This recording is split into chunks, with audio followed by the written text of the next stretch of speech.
नमस्कार दोस्तों, मैं Ravindra Yadav, solar engineer of टेकनसो एनर्जी। और अभी जो आप प्लांट देख रहे हैं, यहाँ जो फुल प्रोडक्शन आपको मिल रहा है, ये लगभग 10 बजे का टाइम है और यहाँ पे पॉली पैनल लगा है। आपको शॉकिंग मिलेगा ये न्यूज़ कि पॉली पैनल से भी इतना सारा प्रोडक्शन मिल रहा है। और यहाँ पर देख रहे हैं ग्रिड में जब जाके हम चेक कर रहे हैं तो जितना हम सेल कर रहे हैं इस टाइम पे वो भी दिखा रहा है, जितना हम बाई किए हैं अभी तक ले वो भी दिखा रहा है। चूँकि अभी हमारा लोड चल नहीं रहा है, देख रहे हैं लोड पूरा चल नहीं रहा है, बैटरी चार्ज हो गया है। तो जो भी प्रोडक्शन अभी मिल रहा है हमको, चूँकि नेट मीटरिंग हो गया है तो पूरा का पूरा एक्सपोर्ट कर रहा है। और टाइम के साथ प्रोडक्शन वेरी भी कर रहा है, क्योंकि टेम्परेचर जैसा रहेगा वैसा ही हमको प्रोडक्शन मिलने वाला है। आपको पता ही है टेम्परेचर पे डिपेंड करता है। और यहाँ जो पैनल लगाए हैं ये पूरा का पूरा 20 पैनल है और 10-10 का स्ट्रिंग बना करके ले गए हैं, दोनों स्ट्रिंग में डाले हैं। और ये जो पैनल है यूटीएल का 335 वाट वाला पॉली पैनल है। बहुत सारे लोगों के मन में डाउट रहता है कि पॉली पैनल लगाते हैं तो उतना प्रोडक्शन नहीं मिलता है,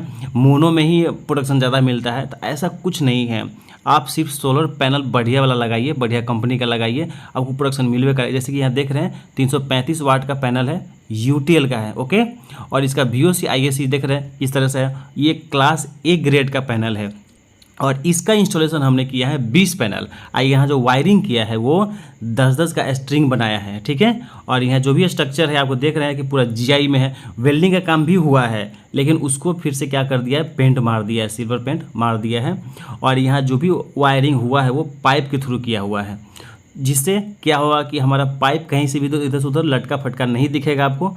और ये सारा कुछ अंदर से पाइप का होके गया हुआ है। देखो यहाँ पे जो भी वेल्डिंग का वर्क हुआ है, यहाँ पे पेंट मार दिया है सिल्वर का, ताकि इसमें रस्ट ना लगे। आप लोगों को भी इसी तरह से करना है। और यहाँ पे ध्यान रखे हैं साफ़ सफाई का, क्योंकि पैनल हम कोई भी पैनल लगा लीजिए, चाहे मोनो पैनल लगाए, बाईफेशियल लगाए, कोई भी पैनल लगाए, लेकिन अगर हम साफ़ सफाई नहीं करेंगे तो फिर कोई मतलब नहीं है।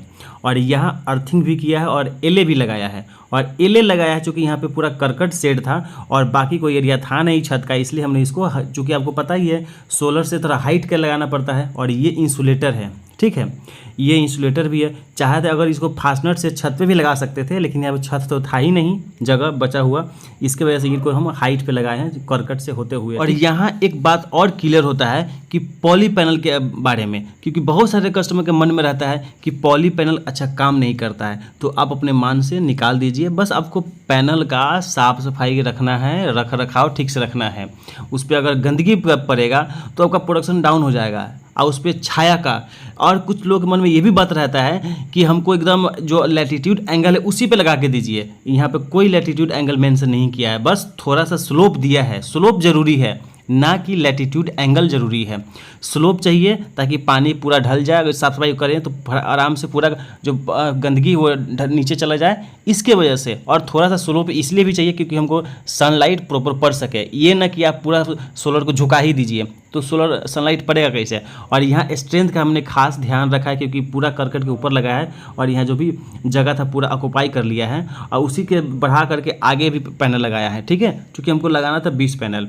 और यहाँ जो बैटरी लगा है वो कुछ पुराना बैटरी है, कुछ नया वाला बैटरी है, और 150 एम्पियर का बैटरी है, और टोटल 8 बैटरी है। और यहाँ पे आपको दिख रहा होगा कि अलग अलग कलर का, लेकिन अलग अलग कलर नहीं है, अलग अलग बैटरी नहीं है। एक पुराना बैटरी, कुछ नया बैटरी है। और ये जो अपना इन्वर्टर है, इसके बारे में तो सब लोग वेल नोन है, इसके बारे में कुछ बताने की ज़रूरत ही नहीं है। गैलेक्सी 6G 5 किलोवाट का, और इसका जो VOC रेंज है वो 125 से 500 मिलता है, ठीक है। और इसीलिए हमने यहाँ 10 पैनल लगाया है, 10 पैनल को सीरीज किया है। और ये पूरा 5 साल वारंटी वाला जो बैटरी है ये आपका UTL में मिल जाता है। और इसका बेस्ट परफॉर्मेंस बैटरी है।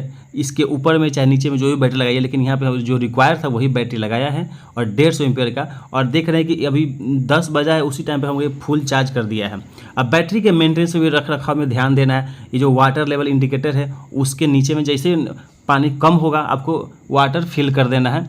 बैटरी को साफ सफाई रखना है, इस नोड पे गंदगी नहीं पड़ना चाहिए। ऐसा कनेक्टिविटी तो जानते ही है, चार्जर का सीरीज करके उसमें पैरेलल किया है, 300 एम्पियर बना दिया। 48 वोल्ट ही रह गया लेकिन 300 एम्पियर बन गया। और इस तरह से प्लस माइनस करके इसको कनेक्ट किया है, फिर इसको पैरेलल कर लिया है, और फिर इसको यहाँ से हमने इन्वर्टर में कनेक्ट किया है। और AC/DC बॉक्स का भी खास ध्यान रखा है, जस्ट उसके नीचे में रखा है।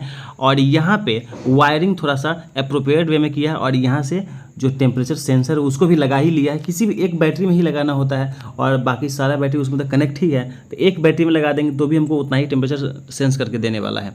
तो इस तरह से हमने इसका पूरा वायरिंग किया है। इसका जो सेटिंग है वायरिंग है तो हम हर वीडियो में बताते ही आते हैं, लेकिन इस वीडियो में हम खास करके अब ये बताने वाले हैं कि यहाँ जो पैनल का सिलेक्शन है वो कैसे किया है। यहाँ बैटरी का कैपेसिटी का सिलेक्शन भी करना है। चूँकि हमने 300 एम्पियर हो गया हमारा, तो इसलिए हम कैपेसिटी कर दिए 300 एम्पियर। तो ये ध्यान रखना है, 150 एम्पियर ही नहीं रख देना है। और यहाँ पे देख रहे हैं कि अभी जो टाइम है ये 9:30 बजे है और अभी जो जनरेशन मिल रहा है वो लगभग हमको 4 किलोवाट के आसपास का जनरेशन मिल रहा है।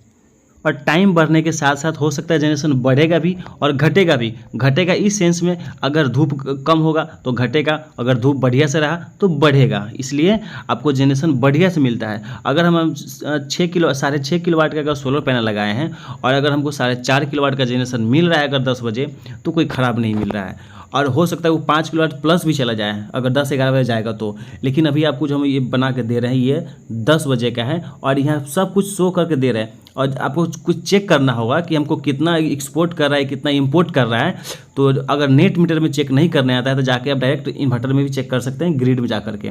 और बैटरी चार्ज है कि नहीं है वो भी हम आपको दिखा रहे हैं कि बैटरी वाला में टच करके देख सकते हैं कि बैटरी चार्ज है नहीं है या कितना एम्पेयर चार्ज कर रहा है। और अभी लोड कितना चल रहा है वो भी लोड वाला में जाकर चेक कर सकते हैं। और अभी आपको दिखा रहे हैं कि अभी टाइम जो हो गया थोड़ा सा और बढ़ गया है, तो पावर जनरेशन भी बढ़ता जा रहा है। और दोस्तों एक बात और मायने रखता है सोलर का पावर जनरेशन, कि कब ज़्यादा मिलता है कब कम मिलता है। तो अगर समझ लीजिए कि अगर आपको खूब उमस बना हुआ है, गर्मी का बहुत सारा उमस है लेकिन धूप नहीं है, तो आपको जनरेशन बहुत कम मिलेगा। ठीक है, कम ही मिलने वाला है। समझ लीजिए कि बादल छाया है इस तरह से मिलेगा, लेकिन उमस नहीं है लेकिन धूप निकला हुआ है तो आपको प्रोडक्शन बहुत मिलने वाला है। ये ध्यान रखिएगा, उमस पे आप प्रोडक्शन नहीं मिलता है, धूप से मिलता है। समझ गए। और उसी तरह से जाड़ा के मौसम में आपको प्रोडक्शन मिलता ही रहेगा। जैसे कि अभी यहाँ पे ग्रिड में हम चेक कर रहे हैं तो अभी हमको 4100 वाट का अभी हम सेल कर रहे हैं। ठीक है, और वही एक्सपोर्ट तो कर ही रहे हैं, उसके साथ हम यूज कुछ भी नहीं कर रहे हैं। तो जितना प्रोडक्शन जो हो रहा है वो सारा के सारा हमारा ग्रिड में जा रहा है, मतलब बेचते जा रहे हैं। और आज अभी तक कितना कर दिया, 7.1 यूनिट कर दिया है। तो दोस्तों हम लोग इसी तरह से अच्छा इन्फॉर्मेटिव वीडियो लाते रहते हैं और सोलर से रिलेटेड हर तरह का डाउट हम क्लियर करते रहते हैं। तो अगर आप और भी कुछ डाउट है तो हमें कमेंट करके बताएं कि अगला वीडियो किस चीज़ पे चाहिए। और अगर इंस्टॉल करवाना है तो ये जो हमारा नंबर फ्लैश करता है उस पर आप संपर्क कर सकते हैं। किसी भी कंपनी का